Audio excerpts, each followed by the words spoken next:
Hello, hello, and welcome to the Finding the Unicorn in You podcast. What a beautiful day to inspire lives. My name is Dr. Jaime G, your host, and I'm so excited to have you here. Let's get ready to meet some fantastic unicorns and learn how to unleash the inner unicorn in you. Let's get started. Hello, everyone, and welcome to another episode of Finding the Unicorn in You. Today, I have a clinical social worker, owner of the Institute for Individual and Organizational Change, and an international expert on interpersonal communication. He has focused his training and consultation on creating change and improving outcomes for professionals, organizations, and the community that they serve. So, without further ado, let's welcome Casey Jackson. Thanks for having me. Of course. So, for the audience that doesn't know, I actually met Casey through a training. He was conducting a motivational interviewing training for myself and also my staff. And we were just so engaged and captivated by not only the way he presented the information, the way he taught it, and then just it was so good. So, Casey, for the listeners that don't know what motivational interviewing is, what is it and how did you get into it? So it's an evidence-based practice. It was born out of the addiction substance use world in terms of a new way to interact with people that started generating better outcomes. And so I teach motivationally as a method of communication that's fundamentally designed to help people change behavior instead of the kind of traditional Western medical model or kind of what was born out of colonialization and just that hierarchy. Motivationally just goes to a person first perspective and helps people get very clear about their values and help them navigate ambivalence or just struggles they have internally by helping them revisit where their values are at and move the professional out of the expert role and more into how can I communicate in a way to help this individual be who they want to be as they define themselves. Okay. And I jumped the gun. I usually like to have the guests talk about themselves, but I'm just so excited about MI. You got the right person. I'm excited about it too. So let's take a step back. So tell us a little bit about you and how did you even get into this field? I knew from a young age, relatively young age, I got selected in high school to go to this thing called Natural Helpers. And it was a week-long retreat of kind of how to become a peer counselor. And it changed my life. I could not comprehend that I could draw down a paycheck by helping people. I always thought just at that age, I was either a doctor, a lawyer, or just the things that are sent out in front of you. I couldn't conceptualize that I could actually make a living helping people feel better. Like it never crossed my mind in high school. So it was pretty easy. I went straight through college, went straight and got my bachelor's, went straight from my bachelor's to my master's. And I didn't stress much over school because I just knew that I just needed initials after my name to be able to do what I wanted to do. So I always had wanted to work with teenagers who were struggling.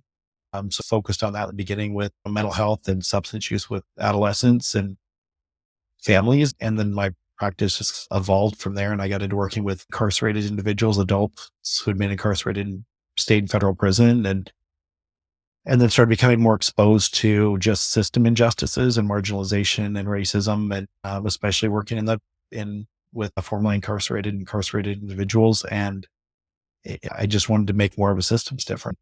That's how my profession evolved. So I love the one-on-one work that I got to do clinically, but I just became really passionate about trying to make some system change as well too. So Yeah, my and career. then MI is it's a topic that can pretty much be applied in any industry, I think, but then even in and Yes. out of the career field. Like I know Yes. we did a couple examples while we were taking your course, but what have been some impactful kind of like scenarios that personally that you've gone through while utilizing MI? On a personal level, for me personally, just applying MI in my own life, it's completely transformed my life.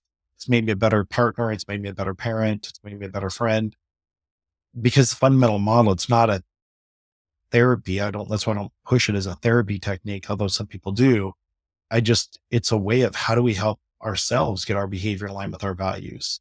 There's so much chaos in the world and so many frustrating situations politically or socially that I can get wrapped up in. But sometimes I think that my behavior was part of the problem and not part of the solution. And that's not who I want to be. So with motivational interviewing, the constructs, the way that I look at them, it's how do I ensure that my behaviors align with my values and not blame other people, not make excuses. Just how do I step up and be who I say I want to be and operate in a way that really aligns with that values based perspective. So that's had profound impact in my personal life. And then professionally, even just and ironically, just today, this morning, I got an email from this group that I've been working with for over a year now. Very unique app for you understand in your role. There's so many applications, but this was one of the most complex applications of MI. It's an organization I work with, and they are the ones responsible for gathering organs from organ donors. And it is a way more complex process Yeah. than you would think, and all sorts of things. It's completely changed their organization around where they've gotten immersed in MI. So they're sharing stories that today I got one that just made me emotional because it was like, I cannot believe the difference that it's making in human lives by people thinking and communicating differently. Yeah, and what you're doing is amazing just because sharing this knowledge of how because that's what it is, effectively communicating with other people and showing them like Yeah. listening and actually having a good dialogue. I think a lot of us go through life without really knowing how to talk to others. It's very me Yeah. focused, and when we take the me out of Yeah. it, you'll be amazed of the simplicity of communication. That's so true because we just, in general, we tend to be a little bit more self-centered as creatures, and to be other person centered opens up all these different cultural reality, just any other human being in the way that they've operated, the way they've grown and the trauma they've experienced or the successes they've experienced. We get to access that and help them maximize their potential in a very smart, strategic, and skillful way that's very humanistic at the same time. So, yeah, it's clearly there's a reason I'm obsessed with it. Yeah, and you do something unique that you don't see a lot out there. So not only is MI efficient in itself, but you add a trauma informed kind of like practice into it too. So can you talk a little bit about the difference?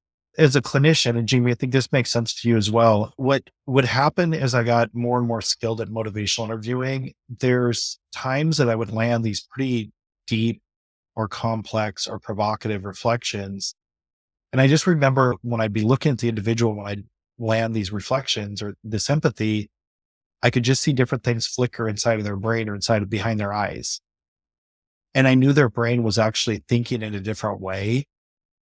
And I could see the struggle the brain was trying to think in a different way. Like, how do I deal with this situation differently? And can see in that thought process that they want to be able to navigate this relationship differently, or they don't want to have the same level of reactivity that they have because of the trauma they've experienced or the stress they've been under. So to be able to see that and then be able to use motivational interviewing as a method of communication that that when you open your mouth, it's pinging off the brain. And if I'm going to open my mouth and it's going to ping off the brain, can I be more mindful about what's pinging off the brain and what it creates inside of that brain? Can I use language to try to create more of a restorative process that's not, again, I keep trying to move away from a hierarchical medical model, but how do you help that individual's brain do repair from within versus more traditional ways that we think about going about doing the trauma informed approach? And I look at EMDR and I think that's closer, a phenomenal, effective evidence-based practice, but this is a linguistics. How do we use language to help do some restoration for trauma? Yeah, and I think one of the things that stood out from my training with you was that you mentioned that I think most of us want to help, want to be able to lend a hand to people, but we try to use our own experience to try to connect with Yes. them versus listening to what they're going through. So you're like, oh yeah, I remember I went through the same thing that you did. This is what I did. You should try this. But you're taking away from them. And I'll let you talk a little bit more about that. There's what I think of, especially all the work that you've done. There's so many evidence-based practices that are shown to be effective. Peer support is a very effective practice. It's just not correlated with long-term behavior change. So is there value that happens from somebody sharing their personal experience and feeling like I'm not the only person on the planet that's felt this or experienced this? There's value to that. What it doesn't do is it doesn't necessarily resolve ambivalent. It means that somebody can be inspired by your story. they can be moved by it, they can relate to it, but can they catalyze that into something that creates change in their own life? That's where there's not good data around that with peer support, that kind of a share my story. I want to share my story perspective.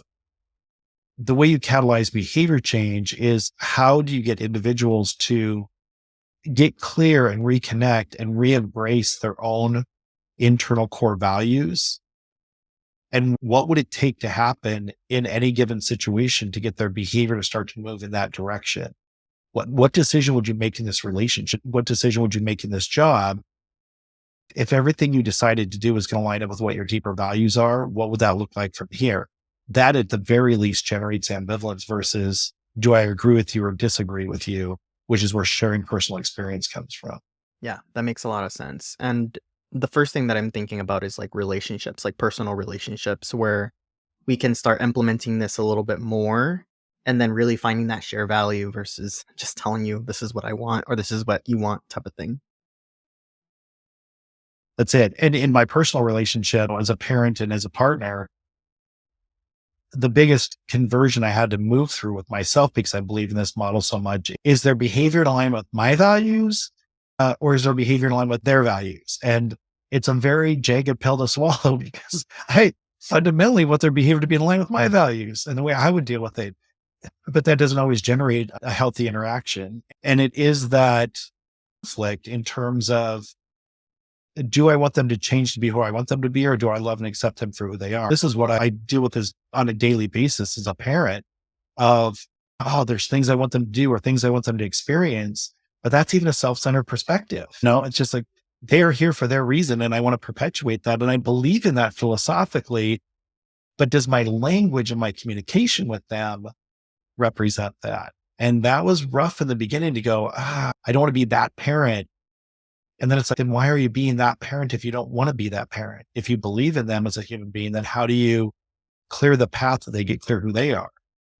Yeah, and I've tried practicing this with my mom and my sister where I try to listen more, I try to really use MI more frequently with them so that they feel like they're being heard and they see that I'm not trying to change them, but I'm really trying to understand them.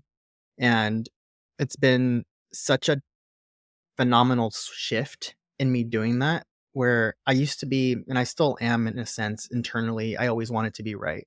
I've always wanted to win the argument. But once I shifted, Oh, I get that one. especially when they say something that I'm like, "Ooh, that wasn't really correct. I'm just gonna let it slide." But but once you do that shift and really seeing the values and seeing where it's coming from and what's the root of that behavior, it makes big change. It just changes the nature of where they're giving dialogue. If you step in the equation, you're going to have a back and forth dialogue. It's just math. But if you pull yourself out of the equation, they're having the conversation with themselves in front of you. And that's where you help people work through their own ambivalence. And that's such a primary function of motivational interviewing is I'm trying to get out of this dialogue between the two of us and go, how do I access this brain that if they were laying in bed staring at the ceiling, what do we do or how do we navigate that so we're making the best possible decisions that really move us and help us grow and evolve as an individual? And can I orchestrate that without being in the room with them? That's what MI is. When you're skilled at MI, you can create those experiences. Yeah, and I do want to tell listeners that it's not something that it's a you take a one class and it's a one and done. It takes consistent practice, and even when you think I got it, you'll get thrown someone who's gonna just flip your whole world upside down. That is so true. So true. Because there's things that'll trigger us. And one of the things that Dr. William Miller, who developed MI, I love one of the things that he says is what you just talked about right there, Jaime, it genuinely comes from a heart of wanting to help. So it's not from a bad place. Again, in our personal relationships as a son, as a brother, as a friend, as a partner, when we are jumping in with our advice or our opinions, the vast majority of the time, it's just because we want to help. So it seems so ironic that when we're operating from a heart of wanting to help, that could actually have an effect that generates the opposite reaction. That all of a sudden now we're in an argument or a disagreement or there's tension. Well, that's not why I stepped into this conversation. Or I'm confused because then why did you bring this up and why are you telling me this if you don't want me to give you my advice? I think we run into those on just a daily basis with people we care about. Yeah, I completely agree. And it just, we have to use the methodology and really, we have the right intention. It's just like execution that needs to change. That's exactly it. And that's why of all the things that I learned, I've been in the social work field for 35 years now. And as a clinician, and of that, I've never found anything that's more effective for communicating than this method. And the further down the rabbit hole I go with it, the more expansive my perspective gets. That's why I expanded from just MI to looking at motivationing and trauma. And now I'm looking at motivationing from just systems of abuse and racism and marginalization and poverty. And that's just, wow, there's so many things where our behaviors are not in line with what we say our values are. And then we find all sorts of justifications for why we do the things we do and say the things we say, even though the byproduct of that is we're doing damage to other human beings. If you're operating from your best intention, there's got to be a way to do that that's not causing damage to other human beings. And actually, that it's actually doing some restorative reparative work. Yeah. And I think a lot of the thing, it's reconditioning what we've learned in the past, because a lot of the communication methods that we've learned are, like you said, it's all about us and self-centered, and we need to really rewire those and get trained in training in classes such as the ones that you teach and similar ones, so that we can really do that self-work. Because if you have to really do that reflective stance of, am I the problem after every argument? So it's not that every person that is out to get you, but maybe you are not communicating effectively with people, so you need to change that. That's it. And when you think about it, it's like, where did we learn good communication skills? It's not like we were born with good communication. It's not like our families necessarily, we had communication that worked within our family systems. We had communication that worked within a school system or an academic system or within a work environment. We have communication that works. It doesn't mean it's effective to help other human beings. So we just do our best then. This really does look at the research on what is the most effective way to help people get out of conflict and get to resolution in a healthy and happy way, where there's a sustained change that's involved. That's just a different way of thinking. Yeah. It's a different way of communicating for sure. Yeah, I completely agree. And like in my personal work, like for my business that I do, I want to say 80% of the clients that come to me are having somewhat of a communication issue, and it's either they're assuming or they are just not properly communicating what they're feeling, or they're afraid of confrontation because of the experience they've had with bad communication in the past. That's exactly it. It's that fear of conflict. It's the fear of confrontation. So you have people that are just struggling internally, trying to hang on in a relationship or trying to do the right thing, and just going in circles in their head going, I don't want to create conflict. I love you. I care about you. Why do we have to fight about this? But it just feels like they can't find the off ramp in those conversations. Either we don't have the conversation, which is not healthy, or we have the conversation and ends up in a bad place, which is not healthy. And I think that's where people just feel a sense of desperation, or I don't know I love this person, and why can't we communicate when we love each other so much? Yeah. And it's a simple concept to understand, but it's a practice that you have to continually work on in order for you to really grasp it. And Yes. you're going to make mistakes. You're not going to get it 100% every time, but as long as you keep going, it'll get better. Exactly. And as long as you're open to listening, people will talk. Mm-hmm. And if you can listen without judging them, people, who doesn't want to find somebody that they can talk to, that will just listen to them and not judge them and just get a hold of where this person's coming from without needing to jump in and make it about them. Exactly. That's a great space to create for someone else. Now, for one of the listeners, let's say that they're going through a communication situation. Let's just say maybe with their parents, that they feel like they keep butting heads and they just can't get their point across. What's a simple technique they can do to kind of at least get the conversation started? There's, from healthy communication, so many people know this, but the research shows it's one of the most effective things is seek first to understand. If you're trying to get your point across, I can almost guarantee it's going to generate tension. And so if you can just set your point down for 3 or 4 minutes, 5 minutes, and listen to the other person's worldview, not to argue, not to strengthen your case, not to figure out the angle that you can take after you've said your piece, but can you just your point down and listen to where their brain is coming from? And even if you disagree with them, just going, why is their brain thinking this way? And if their brain is thinking that way, you can keep trying to make your point, but you're just not going to be able to make your point. It may be a thing that it's like, now's not the time or now's not the place. And I just don't want to generate conflict. So in MI, the way we look at that is just what is deep, accurate empathy. But I think a term that most people are used to is seek first to understand before you try to make your point or prove your point. Exactly. And if you really pay attention, sometimes what you think is the problem is not really the problem. Like it could be rooted through something else, but they're using this as an extension to be able to like hear me out. This is just an example of what I'm feeling, but we're so focused on whatever our point is and how we are right and how what I said is actually should be the right way. We completely miss that point. So I think that's a great advice. Just sit back and just listen and really try to understand, where are they coming from? Where is this pain or this concern coming from? And I teach my staff and the clients that I work with this every single day. Always assume that the other person is coming with a good intention. If you start thinking that people are coming from malice, then you're going to bias the result. And that is the basis, Jamie, for self-fulfilling prophecy. If you think they're coming at you sideways, there's going to be conflict no matter what, because you're just prepped and defended for it. Now, that's such a smart thing to think of. And I think when you compare that, when you link that, high accurate empathy, operate from a positive intention, you think they have a positive intention. When you're listening or seeking to understand, if you listen, what do you think this person's deeper values are? They probably want connection. They probably are trying to operate from the same level of integrity that you try to operate from. They just want to have some security in their life, like the same things that we all want.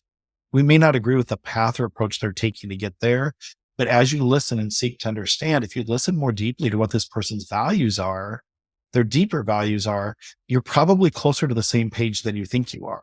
Yeah, I completely agree with you. And we just have to really pay attention to those details and really get out of our heads. Like you said, like before, that tunnel vision really narrows our way of thinking. So we need to expand it, get out of the box, and really pay attention to like facial gestures, the tone of voice, I really think what's going on.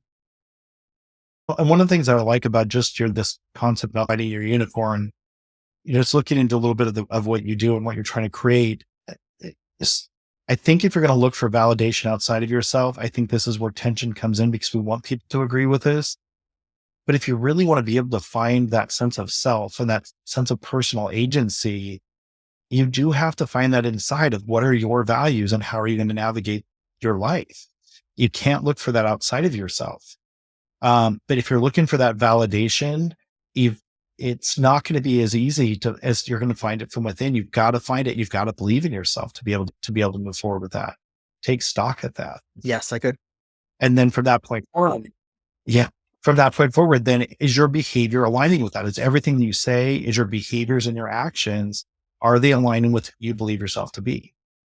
Completely agree. Couldn't have said it better. And I think what you said right there is, I think a lot of us are so used to seeking validation because as we grew up, we always had validation from our parents, from our teachers, from people around us. But now when they kick us out of the nest and we become full-fledged adults, we don't have that validation anymore. And sometimes we don't get that validation from our peers, our supervisors. So we need to seek it from within and show us that we are enough. We're doing the best we can based on the knowledge that we have. And let's continue growing and expanding and just being open to other worldviews, to other people's opinions, and seeing what we can learn from them versus trying to convince them that you're the one that's always right. And this is something I consistently tell my staff is you need to always bring value to every conversation that you have. Don't have a meaningless and pointless conversation. Always try to bring as much value as you can. Doesn't mean that you need to shove your opinion in, but try to really listen to what's going on and seeing how can I make this a rich experience for both of us. Well, and when you talk about that too, what clicks with me, Jamie, is that part of that validation, I think what gets so much more complex is in a social media world, is so many people, especially younger generations, are just looking for that validation out in the ethers from social media that's not real. It's not substantive. And the people I think that we genuinely crave, at least I know I genuinely crave, is a real person that can come at me in a real and genuine and authentic way.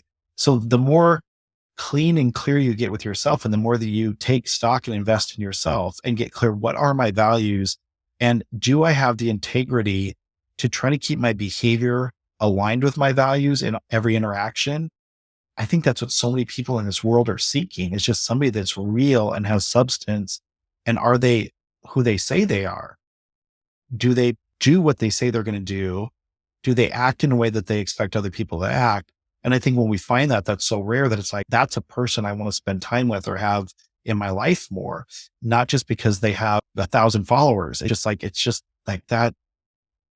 And so I don't know if that's going to stick over generations, but I think that's what's still the vestiges of people just want a real person that's not playing for everybody else, but just really is clear who they are as a person and sticks with that consistently. I agree. And a lot of us want to be liked. We want to be known. We want to leave an impact, but we start to jeopardize and compromise our sense of self because we're trying to be a person that we feel they're. And I think that's the thing is, like, when I go out and speak with people or a network, or I'm just doing my day-to-day job, I try to be myself 100% of the time. I try not to say what I think I'm gonna say things whether they agree or disagree, but in a respectful manner, and always be open to what they have to say and listen.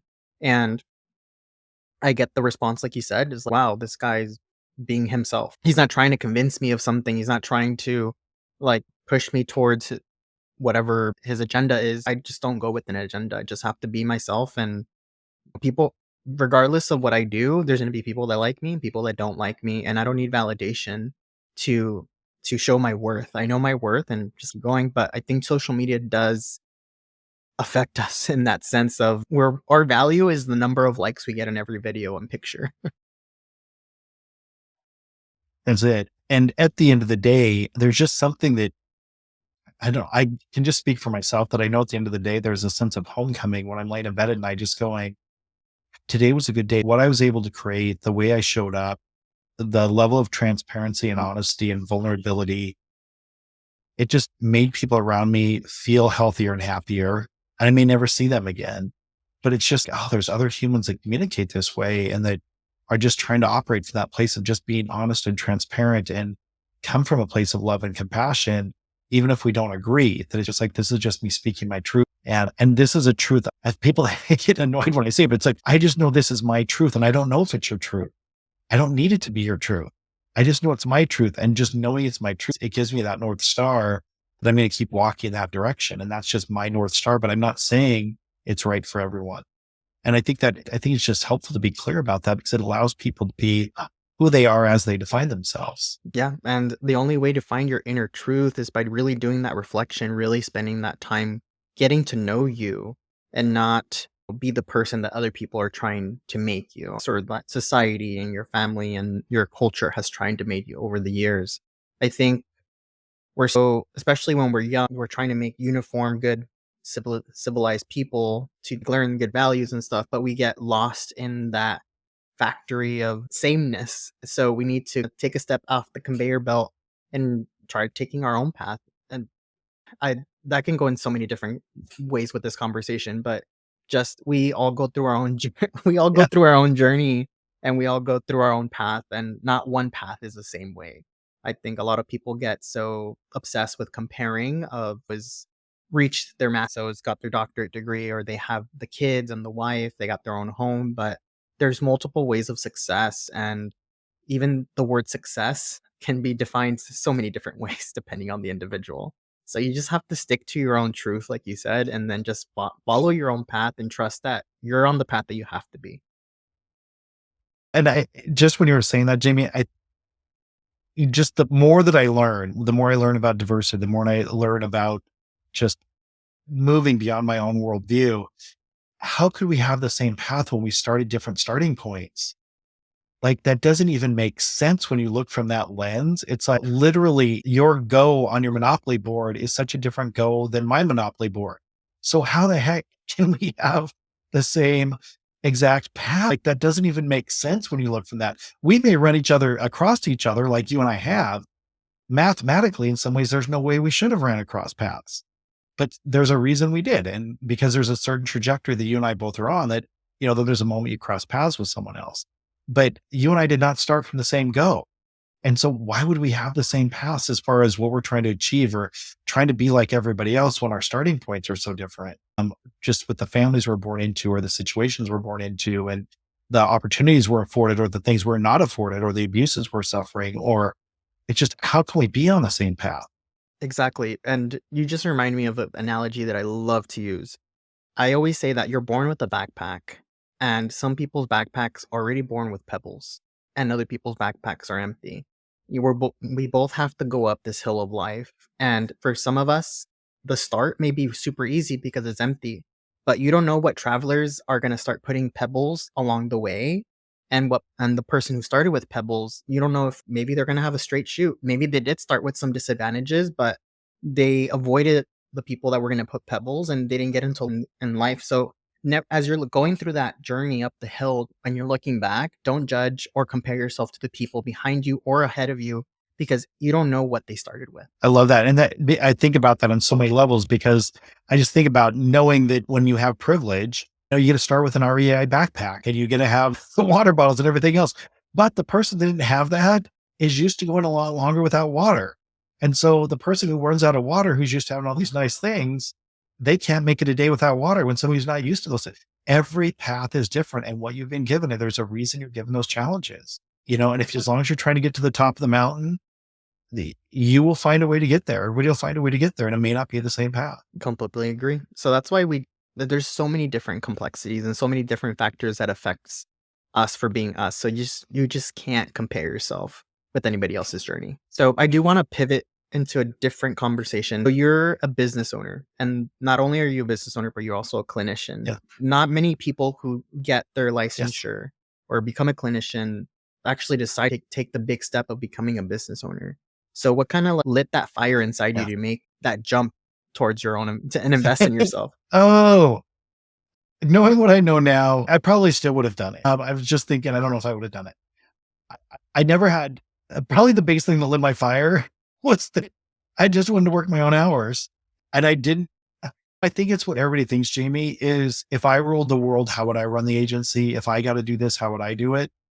And I was, let me put my money where my mouth is. I always wanted to be in private practice. I'd been in private practice. I worked public nonprofit for years and years. It was more of a fluke how I got the business started because there was a grant that I was on when I was working at Washington State University. There was a grant that I was part of. And one of the deliverables from this, it was a very large federal grant, is they had to produce a for-profit spinoff.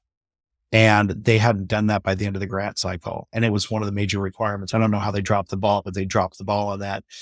And I was doing so much training on motivational interviewing that the grant writers came up to me who were managing it and said, hey, if we let you take all these contracts from that are signed with WSU, where you're doing all these trainings, would you want to go out on your own and start your own business? So it's just like, that's why I didn't fight to start my own business. I didn't really have a strong desire to. But at that point, it was like, yeah, everything's kind of lining up. So it's the least favorite part of my job is running the business. I love doing the trainings, but I've been alive for 11 years and I started IFIOC, the Institute, 11 years ago, 12 years ago, maybe now. And it's been successful because this is the part I think that'll make so much sense to you is what I told the staff when I very first started the agency was that as long as we are of service and people find what we do valuable, we will have a job. And as soon as people don't find what we do valuable, then we need to find out what we're supposed to be doing in the world to do that. So I don't know how long this agency is going to last. I don't know if we'll be here tomorrow, but as long as we are of service and providing valuable things to people, then people will probably pay for it. And as soon as they're not valuable to people, then they probably won't pay for it. So I'm never going to fight to keep our agency open, but I will always fight to make sure people know what we do and to provide an exceptionally good product. And other than that, I know nothing about business, Jamie, nothing. Like And people have told me, how did you not have a business? Like, you can't run this business this way. Nobody does business this way. And it's like, I've got the right people that know how to dot the I's and cross the T's and pay the bills and do all that other stuff. And I think we provide a really good service and a really good product, and people continue to pay for that. So that's my foray into the business world. I love that. And there's no one right way of doing business. And I had a guest prior to you who said the way you want to run business varies depending on your intention is. Because if you want to open several branches and extend internationally and have millions and millions of people around you, and your goal is to have the seven yachts and you're parked in, it's then you'll run business a certain way. But if you are going with the mindset of that you genuinely want to help people and bring value to them, then that's going to be a whole different business model. And it's a service model. So you really have to, like you said, go back to your values. What is it that I want to, what's the reason that I'm building this business? What's the reason that I'm doing this? And then try to not get skewed by the money or by whatever other factors that may come in here and trying to change the product that you're doing. And I can tell you that that you have is phenomenal, and it is bringing a lot of value. So you're obviously doing something Thank great. you. And just hearing you say that is helpful too, because that was my intention, is it had to be a for profit, but I've always run it like a nonprofit. It's about the service. It's about the end user. It's about phenomenal customer service. That's what I live by, because I think if I ran the world, that's the kind of people that I want to do business with. If they give me exceptionally good customer service and they have a great product, you've got a customer for life. And that's honestly what my business is, word of mouth. And once people have had training, then they tend to look for more trainings from me, because it's just a good experience. It's like, okay, that's worth the money. It's just like, knowing I'm going to walk away with a good training and then I'm going to learn something and it's going to improve the quality of my life. That's what I just keep doing. And our doors have stayed open.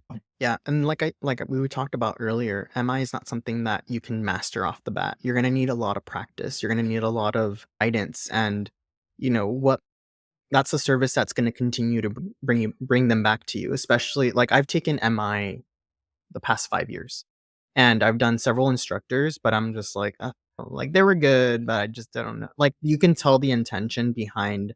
They're just teaching the class to get the check versus we're teaching the class for actually wanting to have you learn and impact people. Because I feel like if this technique is utilized properly, it can make a substantial impact in people's lives, especially if you're in the service field.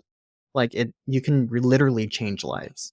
100%. It was fun watching your progression, even because I didn't know you'd been through so many trainings, but I could see that you were somewhat multitasking and paying attention.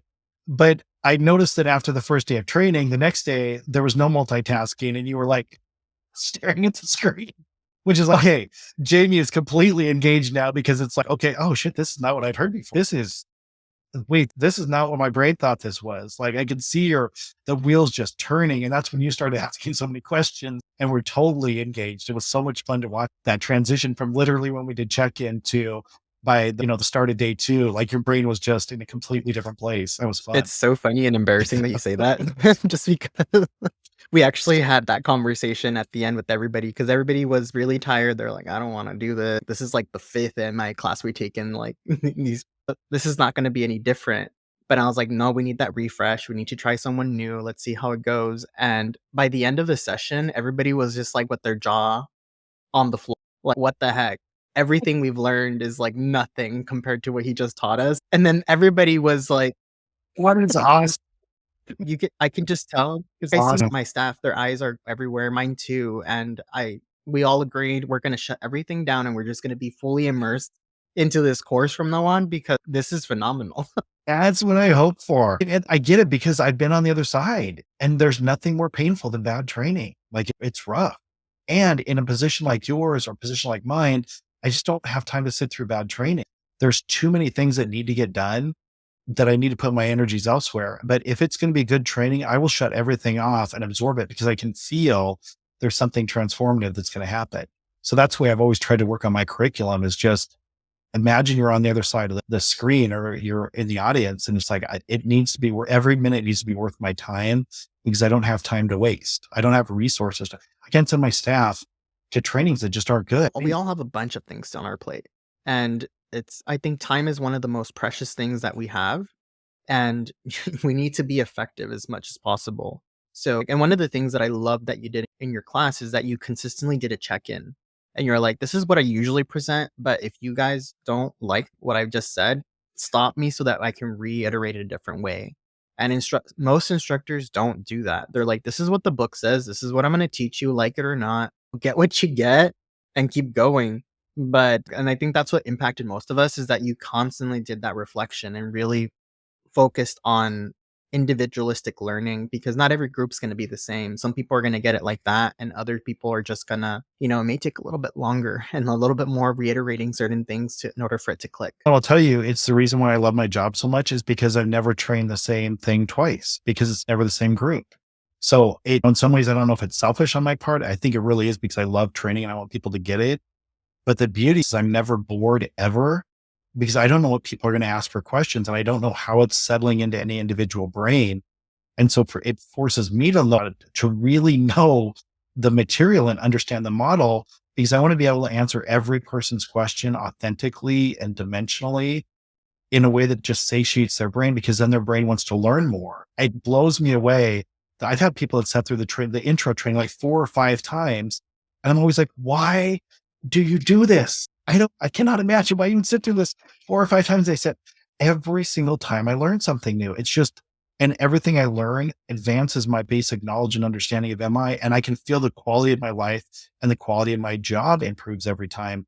And I said, but they said, it's so weird that it never feels like it's the same training, even though literally your slides are the same slides. It never is the same training. And that I like that feedback too, as long as I know I'm not drifting from the material. But I think it's because of that intention to make sure that every learner feels like, God, this really helped my brain understand motivational reviewing. Well, it ties into earlier why I started the business. It was less about to start a business, but it's more like, if people are going to pay for this, I will keep tailoring trainings because I'm in the same boat. I'm a clinician who struggled with working with really complex populations with addiction, with being unhoused, with major mental illness, with criminal backgrounds, and just trying to help people get the service they need to thrive. And our systems are just not set up to help people thrive. They're set up to punish people for not being well. And I cannot be part of those systems. And that was part of wanting to have my own business as well, too. It's like, I can't talk out of both sides of my mouth of saying, yeah, we believe in public mental health. We believe in substance use treatment and evidence-based practices while we're abusing people at the same time. I can't reconcile that.